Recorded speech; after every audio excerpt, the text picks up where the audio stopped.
Hi, I'm Zibby Owens, the creator and host of the award-winning podcast that you're listening to right now. Thank you so much, called Moms Don't Have Time to Read Books. It is a daily podcast, 365 days a year, and each day we talk to an author about all of the things related to their career, their book, their life, and more in 30 minutes or less, because who has time? I am now an author myself, although I wasn't when I started this podcast, and you can get my new memoir, Bookends, a memoir of love, loss, and literature, wherever books are sold starting July 1st, and my children's book, Princess Charming. You can learn more about me at zibbyowens.com, but really you're here to learn more about the authors, and that is what we're going to do. Also, be sure to check out all the other podcasts in the Zcast Podcast Network. You can learn more at zcastnetwork.com and definitely check out those shows as well. Bethany C. Morrow is the author of Cherish Farrah, a novel.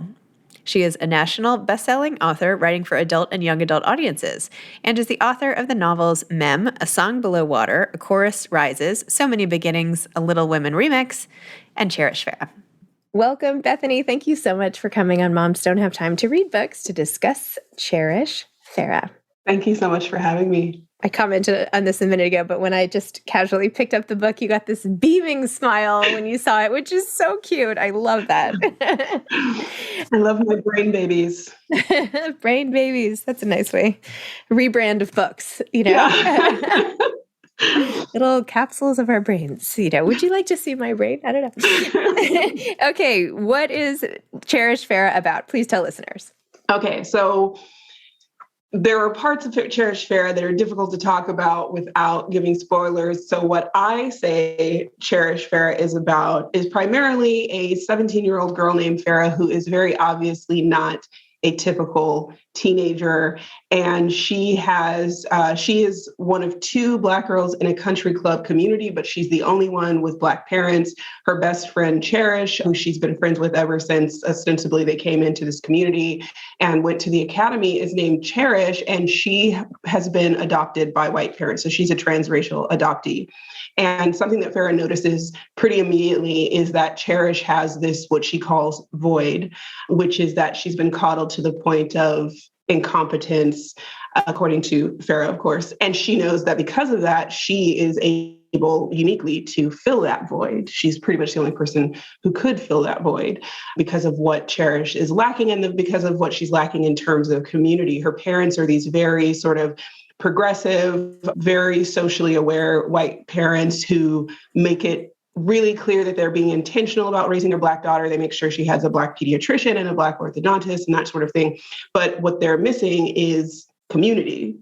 And so Farrah is really her only actual community. And it's basically about someone who believes that she is always in control, but also possibly always thinks everyone is like she is trying to, I don't want to say she's paranoid because every time you think something strange, it doesn't make you wrong. But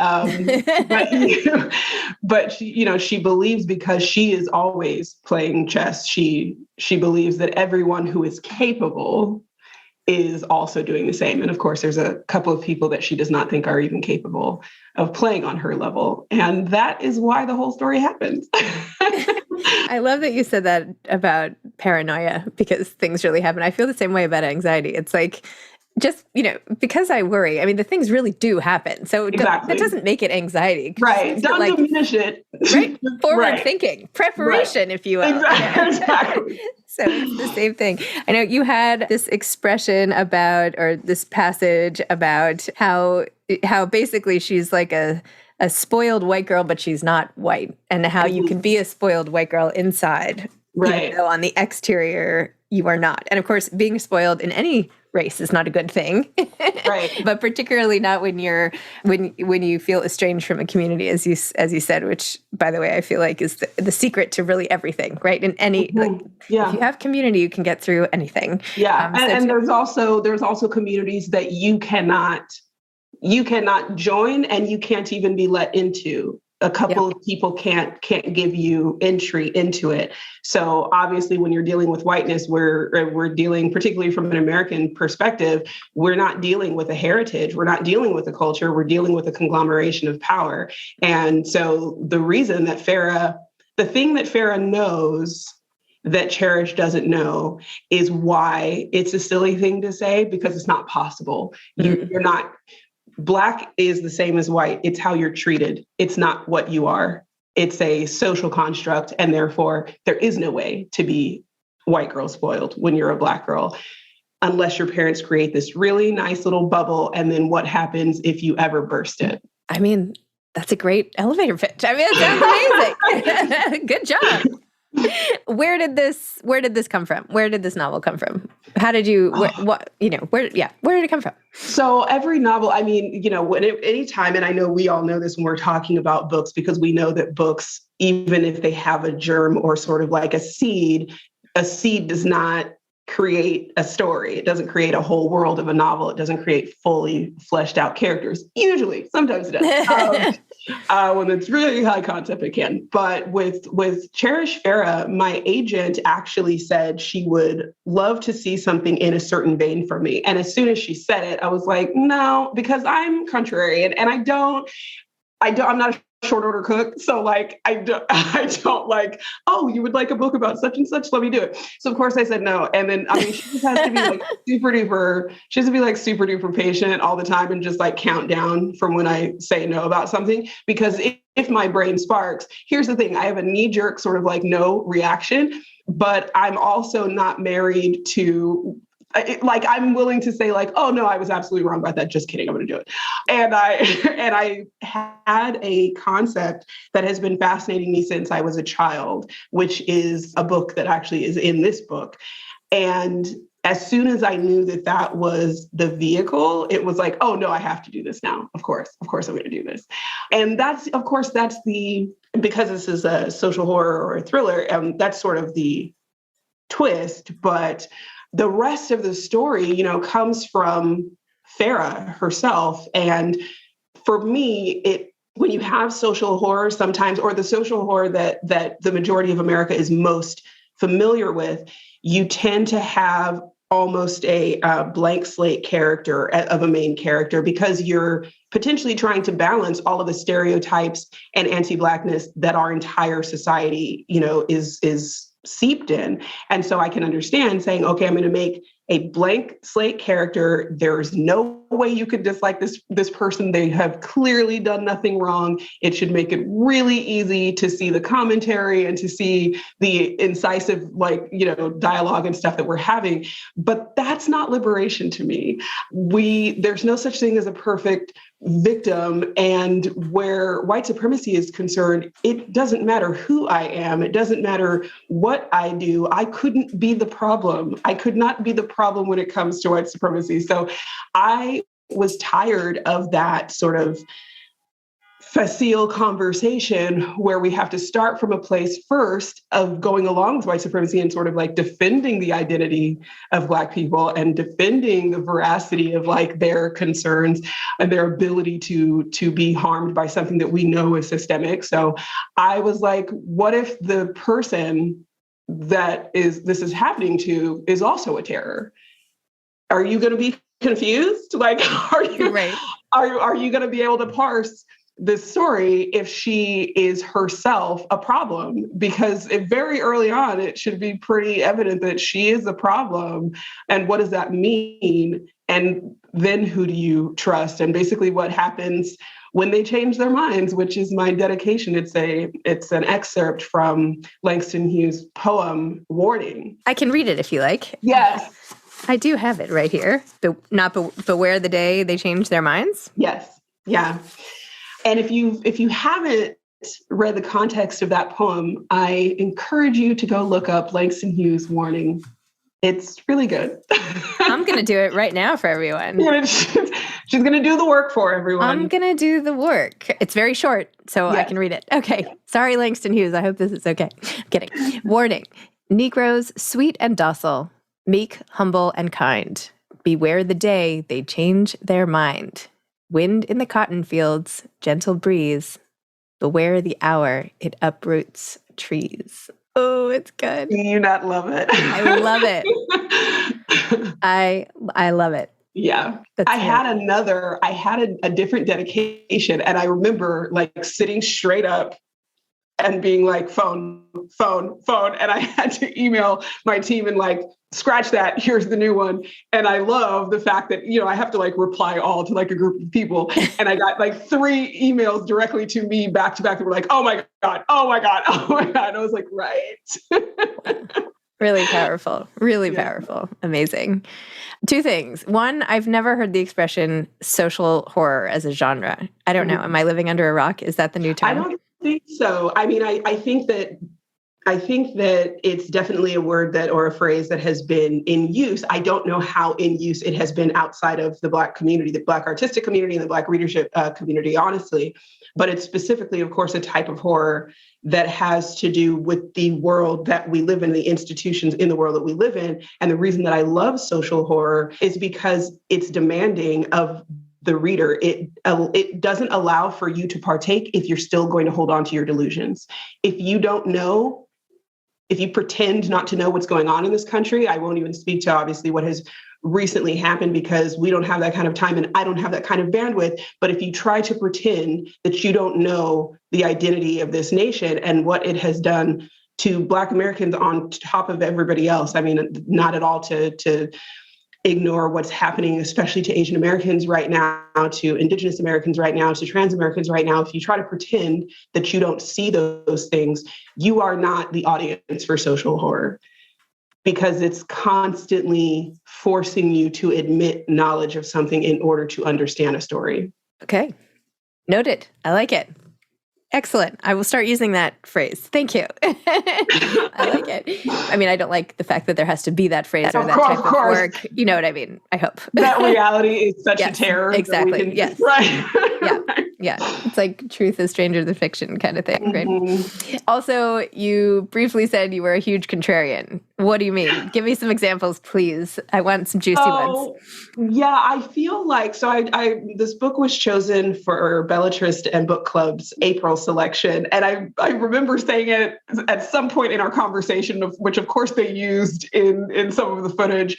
And it's, I'm being sort of a little bit of a joke, of course, because I don't think of myself as contrarian.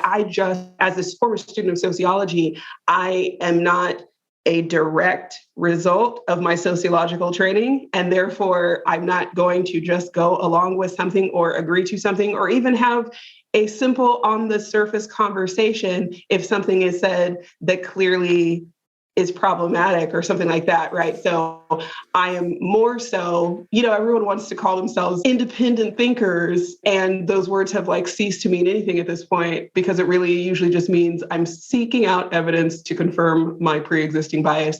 But for me, a contrarian in this sort of society, particularly a society like the United States, which is founded on so much trauma and so much hostility and so much anger and so much, just evil, a contrarian could really mean anything in that context. For me, it means I am going to love at a capacity that doesn't match the society that raised me. I'm going to identify, be able to love and have compassion and empathy for individual people despite, I'm not going to be forced into certain types of dynamics.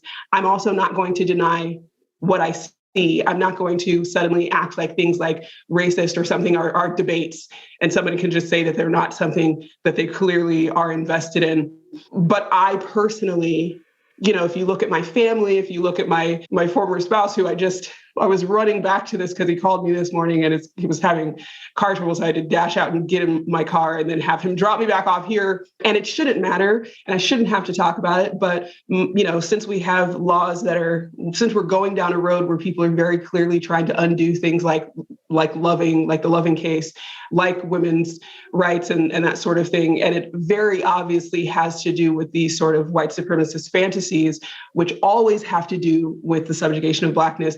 It could eventually be a problem that my son is biracial, that my former husband is white American. And a lot of people will try to tell you what you have to believe and how you have to feel about everyone if you identify something. And I say, of course, I'm talking about an institution. I'm talking about an institution of power that has to be dismantled. Anybody who wants to dismantle it can. Anyone who wants to be involved in ending this can end it. And I'm not going to apologize for that. I'm never going to apologize for my family. I'm never going to apologize for how I feel. And they're only my family, of course, because they come alongside and know all the things that I know and understand and appreciate reality for what it is and are supportive of all of my work and our family. Family is family. And a contrarian in this country, honestly, could be anything. It could be somebody as benign as someone who loves someone they're not supposed to. Okay. That's a juicy example of something. There we go. I love it. Forcibly on my mind. Yes, I bet. Yeah. I mean, it's not fair. I feel everyone needs to leave family out of everything. It's my 2 cents on it, but I'm just going to throw that out there. You would think. You would think. Tell me about writing this novel. How long, tell me when, and did it just fly out of you after you hit on this idea that this is the way you wanted to tell the story? How long, do you have give me the whole writing spiel. Oh gosh. I mean, I can't give you the whole writing thing because it's totally different. I'm writing something right now that I am fully, I want to say pantsing, but my friend Danielle Clayton says, what is it? Headlights plotting. So literally I plot a scene and then I write that scene. I can't I can't plot out a book because at that point, why didn't I just write it? What are we doing? Why are we wasting time here? Which is funny because I did end up at a certain point with Cherish Farrah, I ended up writing an entire synopsis because we sold it as a partial. So I did write out exactly what was going to happen for the whole second half of the book before I ever wrote it. And then I had to go away from it because I was actually writing So Many Beginnings, which came out the September before Cherish Farrah.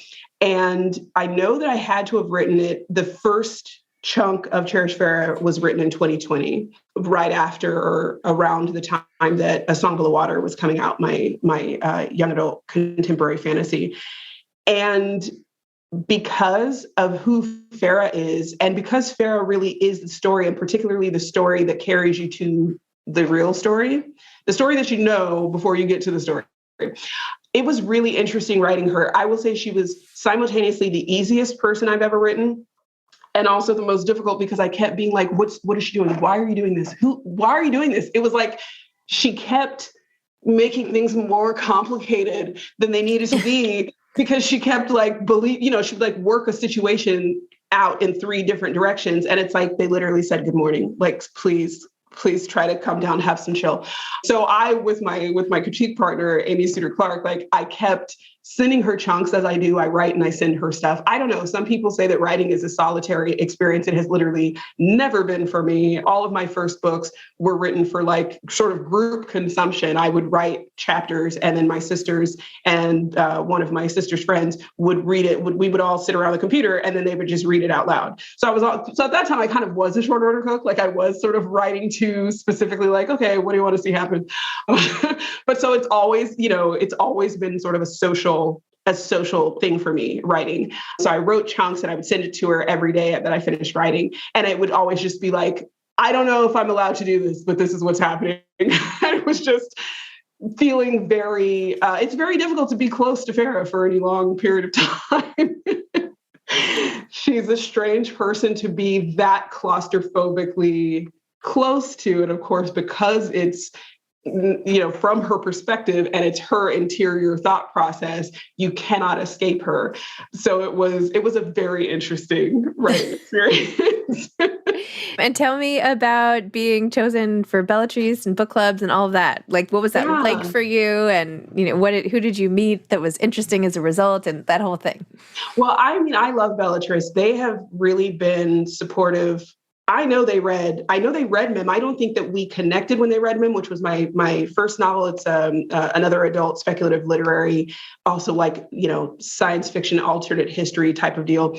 And I know they had read that, but I think I found that out when I came on to do an interview for A Song Below Water. So sometime in either 2019 or 2020. And I met Kara at that point, and we just had the most absolutely amazing conversation. And then of course, I just kept seeing them posting about either A Song Below Water or Mem, which is just really awesome. And I love the way that they talk about literature. I love the conversation. It's something that I feel like we're at risk of losing if we don't create these and don't continue having these really intentional settings to do the work of a really critical engagement with literature. And it's wonderful to just read books and love books. There's absolutely nothing wrong with that. But for me as an author, speaking to somebody who can speak about all of the different layers of the novel and can also sort of extrapolate their own thoughts and can go off on tangents and can,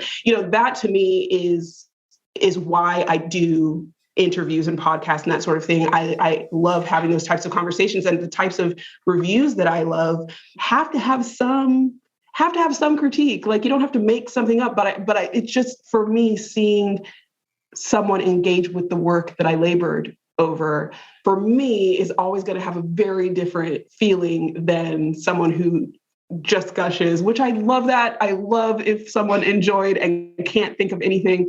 I've done that before, but I will say the times that I have gushed over something and could see no flaw with it, usually with time, I realized that I was totally hoodwinked.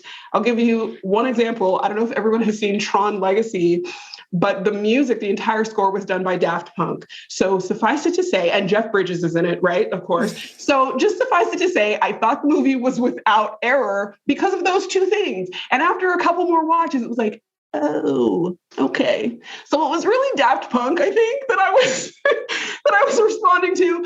So maybe I'm projecting, but because I've had those kind of experiences where the inability to critically assess something usually meant that I was just having a completely emotional reaction, I just have a lot of respect for the real work of critique, of literary critique. I think it's so important. And there are so many people who are doing just absolutely amazing. There's nothing better than reading a really thorough and really the scholarship of a criticism where they're talking to you about the author's journey. They're looking for the meaning that the author injected into their work. I think that's really, really important. And having conversations with Belletrist always allows for that sort of discussion. So I always really enjoy spending time with them. Amazing. Do you have any parting advice for aspiring authors? Oh, goodness. I feel like I usually don't have a lot of the kind of advice I think that most people are looking for or giving, because I think, especially with my own career, it's the most important thing is you have to know what you do and why you do it and what you want to do. I got so much advice that I completely disregarded. I mean, from professionals, from industry professionals as well. And it's not, I guess, balance it with doing your due diligence, research, know the industry that you're getting into is an industry and there are things that you need to know. And once you've done that, you need to know yourself and your work and your goals that well as well. Because you need to be able, this is where art intersects with business, and you need to know what's on the table and what's not on the table, what's negotiable and what's not negotiable. And if you don't know that coming into this sort of industry, that's going to be a problem. It's going to be a problem for you, because people are not, really dedicated to mining that information and figuring it out for themselves. Everybody has something they're trying to get accomplished. So know thyself. Love it. It's great. Excellent. Bethany, thank you so much. Thank you for your passion and how articulate you are about the issues that you're obviously just thinking so critically about and that are so important to be thinking critically about, and being able to communicate it and sort of, really rally the troops with your ardor and force. I love it. Thank you. Yeah. And for that poem, which will give me the chills the rest of the day. Yes. Is it not? Oh, it's so good. It's so, so good. Thank you so much for having me. All right. Thanks for coming on. Take care. Bye. Bye. Thanks for listening to this episode of Moms Don't Have Time to Read Books. Don't forget to follow me on Instagram at Zibby Owens and at Moms Don't Have Time to Read Books. Also sign up for my newsletter at zibbyowens.com and sign up for my virtual book club and meet lots of authors on Zoom every other week. Thanks so much to Steve and Ryan at Texture Sound for the sound editing. And thank you to Morning Moon Productions for providing this fantastic intro and outro music.